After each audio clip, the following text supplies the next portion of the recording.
2024 के आम चुनाव से पहले विपक्षी पार्टियों का गठबंधन रूप लेगा। इससे पहले आम आदमी पार्टी के रूप में और साथ ही साथ कुछ और ऐसे राजनीतिक दल हैं जो विपक्षी पार्टियों के मंसूबों पर पानी फेर सकते हैं। आम आदमी पार्टी ने कल कहा कि आम आदमी पार्टी यूसीसी यानी कॉमन सिविल कोड पर, यूनिफॉर्म सिविल कोड पर प्रिंसिपल रूप से सैद्धांतिक तौर पर वो इस बिल का समर्थन कर सकती है।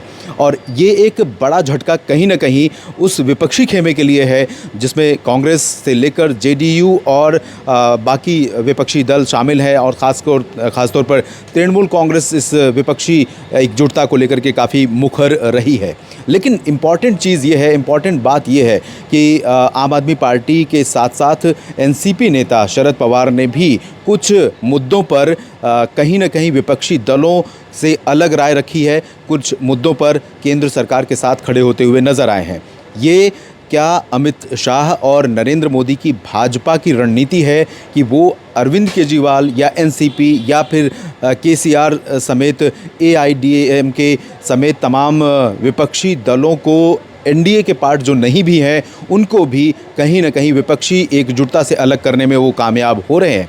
और अगर इस रणनीति को, अगर भाजपा की इस रणनीति को अगले कुछ महीनों में मूर्त रूप होता हुआ देखा जाता है तो विपक्षी एकजुटता पर कहीं ना कहीं एक सवालिया निशान या विपक्षी एकजुटता के आकार लेने से पहले उसके बिखरने का खतरा नज़र आ रहा है। इससे इम्पॉर्टेंट चीज़ ये है कि 2024 के चुनाव से पहले ये जो बदलाव होने शुरू हुए हैं, जो एकजुटता दिखाई जा रही है कांग्रेस पार्टी को लेकर के, क्योंकि कांग्रेस पार्टी एक तो सबसे पुरानी पार्टी है, सबसे बड़ी पार्टी है और भाजपा के बाद अगर सबसे अधिक राज्यों में किसी की सरकार है, सबसे अधिक राज्यसभा मेंबर किसी के हैं तो वो कांग्रेस पार्टी के हैं। लेकिन कांग्रेस पार्टी के नेतृत्व में कई सारे विपक्षी दल चुनाव लड़ने के इच्छुक नहीं है। निश्चित तौर पर कांग्रेस को शामिल करने के इच्छुक हैं, लेकिन कई पार्टियां ऐसी हैं जो कांग्रेस को वो स्थान देना नहीं चाहती हैं जिस स्थान के लिए कांग्रेस लगातार प्रयास कर रही है राहुल गांधी के नेतृत्व में।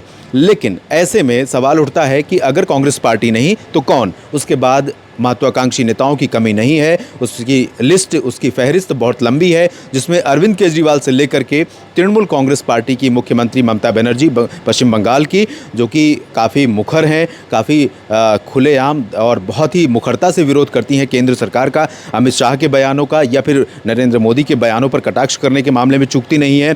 और उसके बाद नीतीश कुमार भी अब पीछे नहीं रहते जब से उनका गठबंधन तेजस्वी यादव की राष्ट्रीय जनता दल के साथ बना है, राजद के साथ बना है। तो ऐसे में ये तो रहे पश्चिम पूरब के क्षेत्र के नेता। उसके बाद आगे बढ़ेंगे तो दक्षिण में भी कई ऐसे दिग्गज नेता हैं।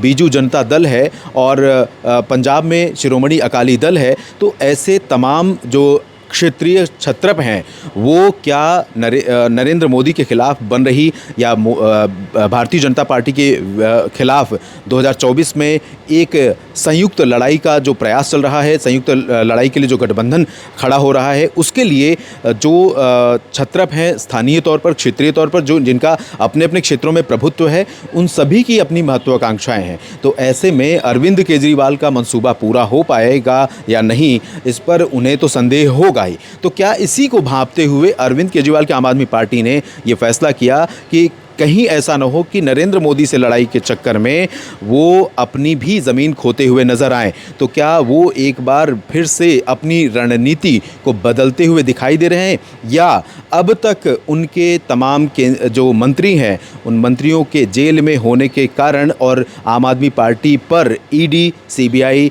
की जांच का बड़ा खतरा होने को देखते हुए उन्होंने अपने सुर बदलने शुरू कर दिए हैं? तो क्या इसे, अगर ऐसा है तो क्या इसे अवसरवादी राजनीति का प्रतीक माना जाए, जिसका कि आरोप लगातार अरविंद केजरीवाल पर लगता रहा है, चाहे वो राजनीति में आए थे तब या उससे पहले की बात करें? लेकिन कहीं ना कहीं भारतीय जनता पार्टी अगर कुछ प्रयास कर रही है तो भी, और नहीं प्रयास कर रही है तो भी, भारतीय जनता पार्टी के लिए अरविंद केजरीवाल और शरद पवार का बयान विपक्षी पार्टियों के लिए, कांग्रेस सहित संयुक्त गठबंधन के लिए जो भारतीय जनता पार्टी के खिलाफ 2024 में लड़ाई लड़ना चाहता है एकजुट होकर, उसके लिए एक बड़ा झटका है। फिलहाल न्यूज़ मीडिया मंच पर इस बुलेटिन में, इस वीडियो में इतना ही। लगातार बने रहिए, और भी मुद्दों पर बात करेंगे, और इस विषय पर आपका क्या सोचना है, आपकी क्या राय है, अपनी प्रतिक्रिया ज़रूर दें, और वीडियो लाइक और शेयर करना ना भूलें। धन्यवाद।